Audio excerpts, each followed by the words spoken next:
اس میں سب سے پہلی بات جس کو وہ کہتے ہیں، جو سمجھتے ہیں کہ جس سے مسئلہ بہتر ان کے لیے ہوگا، کہ ایک تو این ایف سی ایوارڈ جو ہے وہ فوری طور پہ ختم ہو جائے گا۔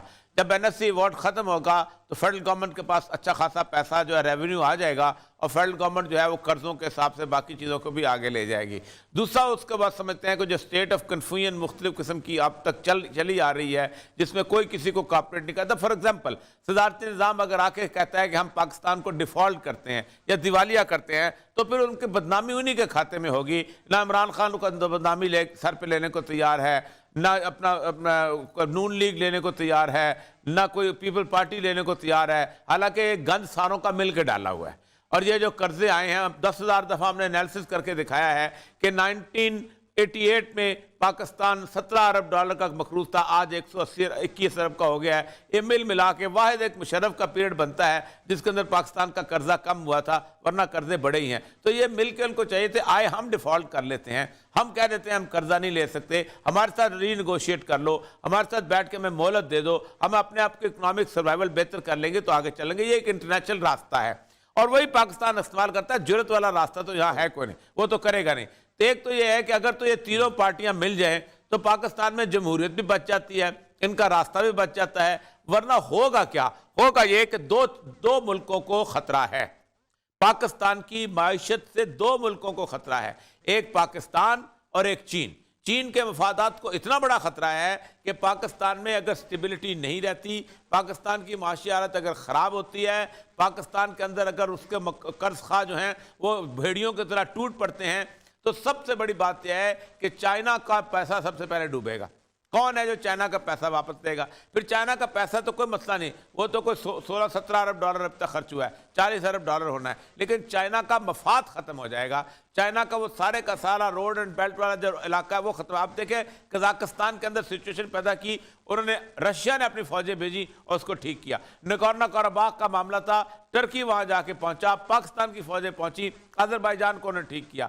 برما کا مسئلہ تھا، اس کا مطلب تو یہ ہے اور یہ صاحب کہ چین پاکستان کو کبھی ڈیفالٹ نہیں ہونے دے گا اگر اس کے مفادات جڑے ہوئے ہیں۔ اور مسئلہ یہ ہے کہ چین اس وقت جو پاکستان جو انڈر ہینڈ نیگوسیشن یہ چل رہی ہیں کہ ہم لوگ جو ہمارے سیاسی لیڈرشپ ہے کوئی فیصلہ نہیں کر پا رہی کہ کس طرف جائے، اس طرف جائے۔ پھر اس کے بعد دوسرا بات یہ ہے کہ جو اپنا دوسری لیڈرشپ ہے ہماری اسٹیبلشمنٹ، اس کے اندر بھی فیصلے کا فقدان سا چلا آ رہا ہے، کیونکہ سمجھتے ہیں ہم فیصلہ کریں گے تو لوگ کیا۔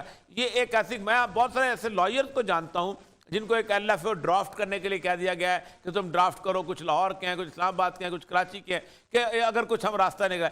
مسئلہ عثمان صاحب یہ ہے کہ اس وقت یہ تو بڑی بریکنگ نیوز دے رہے ہیں، اور یہ صاحب آپ ٹی وی میں بیٹھ کے ایل ایف او ڈرافٹ ہو رہا ہے، یہ تو بڑی بریکنگ نیوز دے رہے ہیں آپ۔ جی میں ایسے لوگ ہیں نا جی، بڑے بڑے کمال کے لوگ ہیں، میں آپ کو کسی وقت آف ہینڈ بتا وہ تو میرا خیال ہے ہر وقت اور ہر دور میں رہے ہیں، جو ہر وقت جو ہے وہ اپنی ایسی چیزیں ہر دور میں رہے ہیں۔ اگر آپ این ڈی یو شریف الدین پیرزادہ سے لے کے اور آج تک پوری لسٹ ہے آپ کے سامنے۔ اب تو کچھ ینگ شریف الدین پیرزادہ بھی آ گئے ہیں ان میں سے۔ اچھا میں ایک آپ کو بات بتاؤں کہ سمجھ گیا ہوں میں۔ اچھا ایک بات میں آپ کو یہ بتاتا ہوں کہ اگر آپ این ڈی یو میں چلے جائیں یا سٹاف کالج میں چلے جائیں تو ایک باقاعدہ ایکسرسائز کروائی جاتی ہے پرمننٹلی ہر سال ہر کورس کے اندر، کہ اگر ملک میں ایمرجنسی لگ جائے، اگر پولیٹیکل سسٹم فیل ہو جائے تو پھر ہم نے پاکستان کی فوج نے کیسے ان کو بچانا ہے، باقاعدہ اس کے بعد چیزیں لکھے جاتے ہیں، ان کے لائبریریز میں جا کے دیکھ لیں، الٹرنیٹیو سسٹم کیسے بنے گا، حالات کیسے خراب ہو جائے تو پھر کیا ہوگا۔ لیکن اصل مسئلہ یہ ہے کہ پاکستان کی سیاسی لیڈرشپ 3 ڈیسیژن لینے کے قابل نہیں ہے۔ ایک تو یہ ہے کہ کھڑے ہو کے کہہ نہیں سکتی کہ ہم نہیں دیتے جیسے باقی ملکوں نے کہا، وہ بڑا مشکل کام ہے، اس لیے ایک کہے گا باقی دوسرے کو گالیاں دیں گے، ٹھیک۔ دوسرا یہ ہے کہ کوئی بھی ہے اس وقت چائنا کی طرف ٹلٹ کرنے کے لیے معاملہ ہوگا تو کہیں گے جی وہ دیکھیں جی وہ ادھر سے وہ کر رہا ہے۔ اب نواز شریف وغیرہ یا زرداری وغیرہ یہ امریکہ سے ابھی ریسنٹلی ان کے نیگوسیشنز ختم ہوئی ہیں اور وہ الٹرنیٹیو لیڈرشپ کے طور پہ آ جائے گا، پبلک اپرائزنگ بلٹ ہو سکتی ہے۔ عمران خان بھی اس لیے نہیں اچھا ریاض صاحب، ہم نے اسٹیٹ بینک کی خود مختاری کی بات کی تھی، کل بھی ہم نے اس پہ بات کی تھی، اور اس خاص تناظر میں کہ جی افغان جو حمایت کے لیے جو فنڈ قائم ہو رہا تھا وہ نہیں، لیکن آج حماد اظہر صاحب نے یہ واضح کیا ہے کہ جو اسٹیٹ بینک کے گورنر کی تعیناتی کا اختیار ہے وہ ہمارے ہی پاس ہے، ان کو ہٹانا، ان کو لگانا یہ کوئی ایسی بات نہیں ہے۔ ان کے اس بیان کو آپ کس طریقے سے دیکھتے ہیں؟ کچھ ہمارے پاس کوئی اپنا خود مختاری قائم ہے ابھی، حکومت کا اپر ہینڈ ہے؟ لیکن ان کے پاس بالکل اختیار ہے، لیکن وہ آئی ایم ایف سے پوچھ کے اختیار استعمال کرتے ہیں. آئی ایم ایف خود دستخط تو نہیں کرتا. یہ آئی ایم ایف تو نہیں کرتا میں اس کو لگا رہا ہوں. آئی ایم ایف تو پاکستان کو کہتا ہے بھائی جان یہ بندہ آ رہا ہے، اس کو ایئرپورٹ پہ ریسیو کرو، اس کو وزیر اعظم کے پاس لے کے جاؤ اور ساتھ ہی نوٹیفیکیشن تیار رکھو اور اس کو نوٹیفیکیشن کر دو. آئی ایم ایف خود تو کر نہیں سکتا. یہ بالکل ایسے ہی ہے کہ تمام کام سیکٹری کرتا ہوتا ہے، تمام دستخط جو ہیں سیکٹریز کے ہوتے ہیں، ٹھیک ہے، لیکن آرڈر جو ہے وہ وزیر اعلیٰ کا ہوتا ہے، ان دا نیم آف دا گورنر ہوتا ہے. اصل مسئلہ یہ ہے کہ حماد اظہر صاحب نے جو گفتگو کی، اور یہ صاحب وہ پہلے سن لیں کہ انہوں نے ایگزیکٹلی اس بارے میں کیا کہا ہے، اس کے بعد پھر گفتگو کو آگے بڑھاتے ہیں. سن لیں کیا کہا ہے. پاکستان کا جو بورڈ ہے اس کا تعین وفاقی حکومت کرے گی، اور اسٹیٹ بینک کا جو بورڈ ہے وہ تمام کا تمام اسٹیٹ بینک کے گورنر کو ہٹا بھی سکتا ہے. اسٹیٹ بینک کے گورنر کا تعین، ڈپٹی گورنرز کا تعین اور بورڈ آف ڈائریکٹرز کا تعین وفاقی حکومت کے پاس ہی رہے گا. پاکستان تحریک انصاف نے یہ جو بورڈ وفاقی حکومت کے خود اپوائنٹ کرنے کی کا اختیار ہے، یہ ایک ایسا کنسیشن ہے جو میں سمجھتا ہوں کہ ہارڈ نیگوشیشن کے بعد ہم نے حاصل کیا آئی ایم ایف سے. جیسے آپ کئی ریگولیٹری اتھارٹیز ہیں جن کو سیکیورٹی آف ٹینیور ہے، اوگرا کا چیف آپ اپوائنٹ کرتے ہیں، نیگر نیپرا کا چیف اپوائنٹ کرتے ہیں، آپ پھر بعد میں نہیں اسے ہٹا سکتے. یہی فارمولہ ہم نے اسٹیٹ بینک پہ بھی اپلائی کیا. جی، اور یہ سب میرا خیال ہے کہ ان کی وضاحت کے بعد تو یہ بحث ختم ہو جانی چاہیے کہ شاید ہم نے سودا کر لیا ہے. انہوں نے ایک بڑا عجیب و غریب فکرہ بولا ہے، عثمان صاحب نے بڑا عجیب و غریب فکرہ بولا ہے کہ ہم نے بڑی مشکل سے اختیار آئی ایم ایف سے حاصل کیا. یہ کیا مسئلہ ہے بھائی؟ آئی ایم ایف کے آپ آئی ایم ایف کے وائسرائے لگے ہوئے ہیں. ظاہرہ آپ نے پیسے لینے ہیں. نہیں عثمان صاحب دیکھیں، نہیں یہ بات نہیں ہوتی. دیکھیں میری بات سنیں.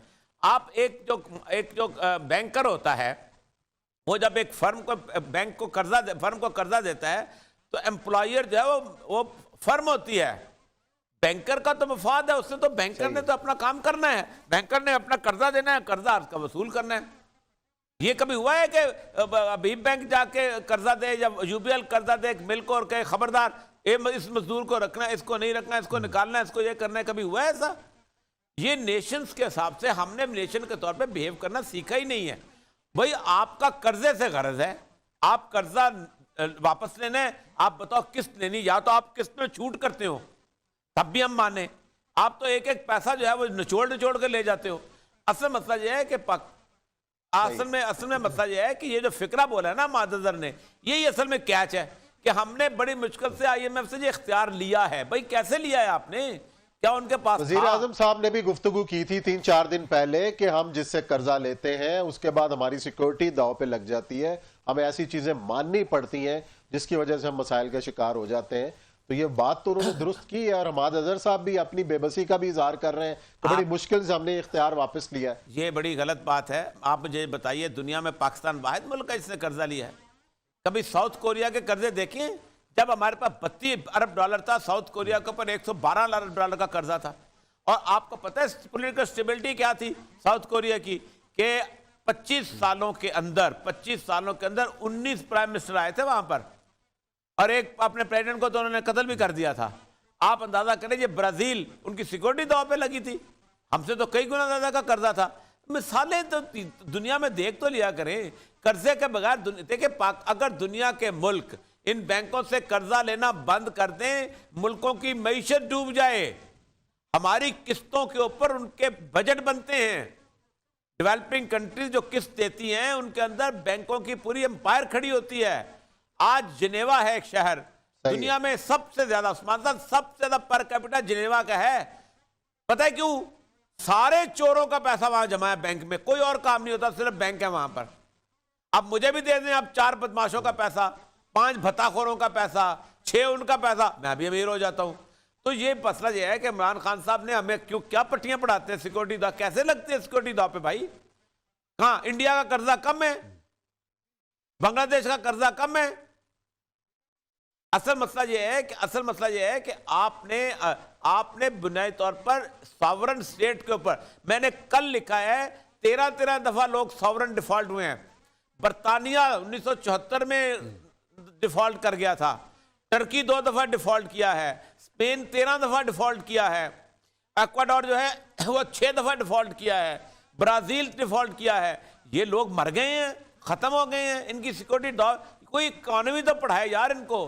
کہتے ہیں جو پنشمنٹ ہوگی, بھائی پنشمنٹ ہوگی تو پھر دے. ابھی کم پنشمنٹ ہے, ابھی آپ دانتوں سے پکڑ کے پیسہ اکٹھے کرتے ہیں تب بھی آپ پیسہ نہیں دے پاتے ان کو واپس. پاکستان کے اندر مسئلہ تھا یہ ہے کہ ڈیسیژن میکنگ کی کمی ہے عثمان صاحب, اور کچھ نہیں ہے. تو وہ کہاں سے آنی ہے؟ اور یہ صاحب ڈیسیژن میکنگ کون کرے گا, کہاں سے آنی ہے؟ اقبال کا شعر بڑا 3 سال سے ہم دیکھ رہے ہیں کنفیوژن. اس سے پہلے اصل مسئلہ یہ نا, دیکھیں ڈیسیژن میکنگ اس وقت آتا ہے کہ جب آپ کے اندر کوئی نظریہ موجود ہو. جب آپ نظریہ کوئی نہ ہو, آدھے آپ نے سیکولر جمع کیے ہوں, آدھے آپ نے مذہبی جمع کیے ہوں, آدھے آپ نے کرپٹ جمع کیے ہوں, آدھے آپ نے ایماندار جمع کیے ہوں, چوچو کا مربع آپ نے بنایا ہو. آپ کو 2 اکانومسٹ بتائیں یہ کر لو, آپ کے وہ کیا بات ہے, بہت اچھی بات ہے یہ. تو اس کے بعد 2 اکانومسٹ یہ کہیں, آپ نے کہا کیا اچھی بات ہے. میں نے کئی دفعہ کہا ہے پاکستان میں یہ 50 اکانومسٹ ہیں جنہوں نے پاکستان کی اکانومی کو اب سے لے کے جہاں تک ڈبو دیا ہے. آپ مجھے بتائیں سب سے پہلے جو پاکستان کا وزیر خزانہ کون لگا تھا؟ ملک غلام محمد. وہ مسلم لیگ کا ایک 4 آنے کا ممبر نہیں تھا, انڈین سول سروس کا خاص طور پہ ان کا اپنا بندہ تھا, اس کو لگایا. اس نے جب اسمبلی توڑی, ایک اور انڈین سول سروس کا بندہ چودھری محمد علی کو لگایا دیا گیا. جب یہ چودھری محمد علی دونوں جب یہ ختم ہے تو اس کے بعد ایوب خان کو ایک شعیب کے نام پہ تحفہ دیا گیا.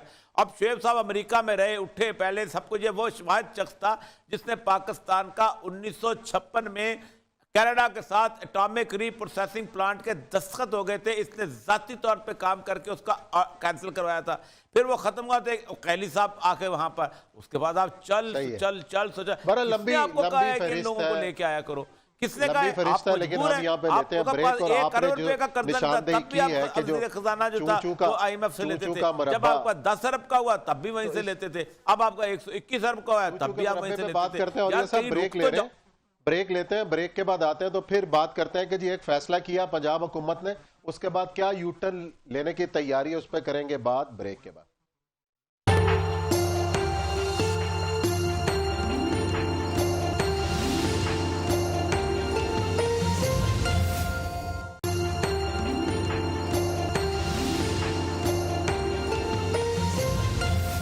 جی ناظرین, بریک کے بعد آپ کو خوش آمدید کہتے ہیں. موضوع ہے ہمارا کہ حکومت پنجاب نے اسکولوں کے طلبہ و طالبات کے لیے نیا ڈریس کوڈ متعارف کرایا. اس پر مختلف حلقوں کی جانب سے تنقید کی جا رہی ہے, اور ڈریس کوڈ میں یہ شامل ہے کہ لڑکیوں کے لیے اسکارف اور لڑکوں کے لیے جو ہے وہ یونیفارم میں ٹوپی سر پہ لینے کا جو ہے وہ شامل کیا گیا ڈریس کوڈ کے اندر.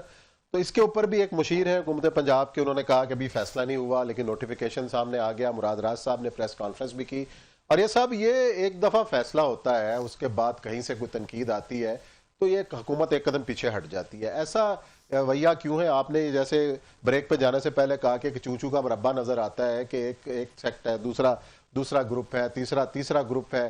تو وہ اندر ہی ایک کشمکش ہے کہ ان فیصلوں کو بجائے انڈوس کرنے کے پارٹی کے اندر ہی تنقید کا نشانہ بنایا جا رہا ہے, اور حکومت کے اندر ہی ایسے ایلیمنٹس ہیں کہ جو اس پر تنقید کر رہے ہیں. اور یہ اگر ڈریس کوڈ اگر متعارف کرایا گیا تو اس میں کیا بری بات کیا تھی؟ دیکھیں عثمان صاحب, مسئلہ پتہ کیا ہے, ہماری دشمنی جو ہے وہ ڈریس کوڈ سے نہیں ہے, ہماری دشمنی مسلمان کے حیثیت سے اپیئر کرنے سے ہے. آپ مجھے بتائیے, پاکستان میں 15 کیڈٹ کالج تو ہوں گے نا, یہ سارے ٹوپی پہنتے ہیں وہاں, کیونکہ وہ فوج والی ٹوپی ہے تو اچھی لگتی ہے, صحیح ہے, ہم کہتے ہیں پہنے. کاکول میں پہنتے ہیں. دنیا کا کوئی فوج, نیوی ہو, ایئر فورس ہو, کوئی ہو, بغیر ٹوپی کے نہیں ہوتا. دنیا کا کوئی سیولین پائلٹ ہو جو کہ جہاز اڑا رہا ہو, بغیر ٹوپی کے نہیں ہوتا. ٹھیک کیوں ایسا کیوں ہے کہ ہم, اور ٹوپی تو ساری اچھی لگتی ہے جو کہ گورے کے ساتھ ملتی ہو, ہیٹ والے لوگ ہمیں اچھے لگتے ہیں, ایچسن کی پگڑی ہمیں اچھی لگتی ہے جو وہ پہن کے جاتے ہیں اس کے اوپر, یہ بڑی اچھی بات ہے, کیا بات ہے. لیکن اگر کوئی شخص کہے کہ یار تم ایک مسلمان والی ٹوپی پہن لو تو کہے گا یہ ڈریس کوڈ بڑا عجیب و غریب سا ہے. اچھا, آپ جہاں تک اس بات کا تعلق ہے کہ آپ نے یونیفارم, دنیا میں کون سا سکول ہے دنیا کا جس میں ڈریس کوڈ جو ہے یونیفارم کے طور میں ہوتا ہے, اور یونیفارم جو ہے وہ ہمیشہ جو ہے اس کلچر کے اور مذہب کے حساب سے ہوتا ہے. آپ مجھے بتائیں پاکستان میں 99% عورتیں, بلکہ 99 سے بھی زیادہ عورتیں جو ہیں وہ دوپٹہ تو لیتی ہیں کہ نہیں, حجاب نہ لیں. کون سی عورت ایسی ہے کہ گاؤں کے اندر وہ چلتی پھرتی عورت وہ دوپٹہ ضرور لیتی ہوگی؟ تو اگر آپ اس کو دوپٹہ پہننے کو لیے کہہ دیتے ہیں, حجاب نہیں کہنے دیتے, تو آپ کو تکلیف کیا ہوتی ہے؟ کہ ضروری ہے کہ آپ نے اس کو کہنا ہے کہ نہیں تم چوخانے والا ایک سکرٹ بناؤ اور ایک لمبی سی تم بچی کو اپنا وہ جرابیں پہناؤ اور اس کے بعد اس کو کہو سردی میں بے شک تمہاری ٹانگیں ننگی ہوں تم جیسے جاؤ اسکول کے اندر. یہ بنیادی طور پر مروبیت ہے. انگریزی پڑھنے کی سے یہ نہیں آتی, یہ انسان کے کھوپڑی کے اندر یہ چیز ہے. یا تو پورے پاکستان میں سب کی ٹوپیاں اتار دو, چیف آف آرمی صاحب کی ٹوپی اتارو, ایئر فورس کے چیف کی ٹوپی اتارو, ٹھیک, نیوی کے چیف کی ٹوپی اتارو, سب کی ٹوپی اتارو نا. پر لیکن ٹوپی تو میں اس کی اتارنی ہے کہ جو اسلام کے ساتھ اس کا تعلق ہے تھوڑا بہت. تمام پائلٹس کی ٹوپیاں اتار دو, اور نہیں پہنیں گے بھی, ہم نہیں پہننے دیں گے. اچھا آپ اندازہ کریں کہ دنیا میں ریلوے کے جو گارڈ ہوتے ہیں نا وہ ٹوپی پہنتے ہیں. آپ ذرا چلیں جائیں ٹرامز کے اندر, وہ عجیب و غریب سی ان کی ٹوپی ہوتی ہے, وہ اچھی لگتی ہے ہم کو. ہم کہتے ہیں دنیا میں, یورپ میں آج بھی نقاب جو ہے نا اس کی نمائش ہوتی ہے. ویل کہتے ہیں, ویل جو ہے, ویل فیشن اس کو کہتے ہیں. اس کے اندر ہیرے جڑے ہوئے ہیں, یہ جڑے, کیونکہ وہ جو ہوتا یہ ہے کہ وہ نقاب فیشن کے طور پہ, کیونکہ وہ صوفیہ لورین والا نقاب ہے, اس نے سامنے لٹکایا ہوتا ہے ہیٹ کے اوپر, وہ اچھا لگتا ہے. اچھا یہ تو نوٹیفیکیشن ہوا, لازمی قرار دیا, لیکن اب کیا یہ واپس ہونے کا امکان ہے؟ اب جس قسم کی تنقید اس پہ کر رہے ہیں بعض لوگ, کیا آپ کو لگتا ہے کہ یہ بھی حکومت اپنا فیصلہ واپس لے لے گی؟ عمران خان صاحب سے ہر طرح کی توقع ہے, ہر طرح کی توقع ہے. کچھ بھی کہہ دیں ان کے لیے, ان کو کہہ دیں کہ آج آپ نے صبح جو کھانا کھایا ہے نا یہ تو بہت ہی غلط کھایا ہے, یہ تو بڑا عجیب سا ہے, تو اگلے دن ہوتا ہے وہ کھانے جو ہے نا اس کو مینوں سے کاٹ دیں. لیکن دوبارہ لیکن اور یہ صاحب ایک چیز پہ تو آپ ان کی ایک چیز پہ تو آپ ان کی تعریف کریں نا, جو قرآن پاک کو ناظرہ جو پڑھانے, نہیں یہ بہت بڑا, ایک تو ایک ہے ناظرہ, اور یہ تو بہت بڑا, یہ تو بڑا سٹیپ ہے, یہ بہت بڑا سٹیپ ہے. اور میں یہی کہہ رہا ہوں رام خان صاحب کو قائم رہنا چاہیے اس کے اوپر. دیکھیں میری بات سنیں, آپ کو اپنے کلچر کے, میرا خیال اب تو وہ حصہ بن گیا ہے کورس کا, کورس کا بھی حصہ بن گیا ہے. اور یہ چیز بھی بڑی اچھی بات ہے کہ اگر آپ ان کو ڈریس کوڈ پہنائیں گے تو آپ بات ہے آپ کے اندر ایک تہذیب آئے گی, آپ کے اندر ایک اخلاق آئے گا, آپ سارا کچھ آئے گا. آپ مجھے یہ بتائیے. اچھا جی, اور یہ صاحب یہ تو چلو دیکھتے ہیں کہ عمران خان صاحب کیا فیصلہ کرتے ہیں. دوسرا جو موضوع ہے وہ اطلاع دیے ہیں کہ تحریک طالبان, کالعدم تحریک طالبان پاکستان کے ساتھ مذاکرات کا پھر آغاز ہونے جا رہا ہے, اور اس بارے میں کیا اطلاعات کیا ہیں, پیش رفت کیا ہوئی ہے. مشتاق یوسف زئی صاحب سینئر صحافی ہیں, تجزیہ کار ہیں, اور ان امور پر خاصی جو ہے مہارت رکھتے ہیں, ان کو ہم خوش آمدید کہتے ہیں, انہی سے پوچھتے ہیں. مشتاق صاحب کیا اطلاعات ہیں, کہ مذاکرات کس سطح پر ہیں, کس سٹیج پر ہیں, کیا ہو رہا ہے؟ جی بہت شکریہ. اصل میں یہ جو مذاکرات جاری تھے لاسٹ ایئر فروری سے شروع ہوئے تھے, اور ابھی دسمبر میں کافی اس میں میچورٹی آئی تھی, اور ایسا لگ رہا تھا کہ دونوں جو فریقین ہیں بہت قریب ہیں, پاکستانی گورنمنٹ اور پاکستانی طالبان, اور اس میں افغان طالبان نے بہت کنٹریبیوٹ کیا تھا. لیکن اس میں جو شرط تھی جو افغان طالبان نے رکھی تھی کہ یہ کنڈیشنل ہوگی یہ بات چیت, اور ان کا اعتماد تب بحال ہو جائے گا جب پاکستان کی حکومت ان کے 5 قیدی رہا کرے گی, جس میں مسلم خان تھے, طالبان ترجمان تھے, محمود خان تھے, مولوی عمر تھے, اور لطیف محسود جو کہ حکیم اللہ محسود کے نائب تھے. ایک اور جو 5 اس میں قیدی تھا وہ پاکستان میں نہیں ہے, لیکن ہمیں بتایا گیا تھا کہ پاکستان نے کمٹمنٹ کی تھی کہ وہ کرے گا. تو پاکستان میں نہیں ہے تو یہ لوگ کہاں ہیں؟ ایک قیدی جو ہے وہ پاکستان میں نہیں ہے, وہ اس وقت امریکہ وہ ہے عافیہ صدیقی, اور اس کا بھی طالبان نے اس کو بھی رہا کیا جائے. تو پاکستان نے کمٹمنٹ تو نہیں کی تھی, لیکن بتایا گیا تھا کہ پاکستان نے کہا تھا کہ وہ کوشش کر سکتے ہیں اس بارے میں. اور یہ جو قیدی ہیں 4 ان کو یہ لوگ رہا کریں گے, لیکن جو تحریک طالبان پاکستان کی لیڈرشپ تھی وہ چاہتے تھے کہ یہ قیدی جو ہے ان کو افغانستان لایا جائے اور ان کو وہاں پہ ان کو حوالے کیا جائے. تو پھر بات چیت آگے نہیں بڑھ سکی. پاکستانی حکومت چاہتی تھی کہ یہ جو لوگ ہیں جو اہم کمانڈرز ہیں لوگ ہیں ان کو پاکستان میں ہی رہا کیا جائے گا, ان کے لیے یہاں پہ رہائش کی بندوبست ہوگی. اور میری معلومات یہ تھی کہ ان میں سے 3 لوگوں کو پشاور منتقل کیا گیا تھا, اور ان کا پروگرام یہ تھا کہ ان کی فیملی کے ساتھ رہے گی. تو طالبان چاہتے تھے کہ نہیں, یہ جو ہماری کمٹمنٹ ہوئی تھی ان کو آپ افغانستان میں ہی ہمارے حوالے کریں گے. اس سے پہلے تقریباً 42 کے قریب قیدی رہا کیے تھے. وہ بھی پاکستانی طالبان کے میں چند اہم لوگ تھے, یہ 10 سال 12 سال سے قید میں تھے. تو وہ پھر طالبان نے جو 9 نومبر کو سیزفائر کا اعلان کیا تھا 1 مہینے کے لیے, پھر 9 دسمبر کو انہیں ختم کیا, دوبارہ حملے شروع کیے. لیکن اب دوبارہ یہ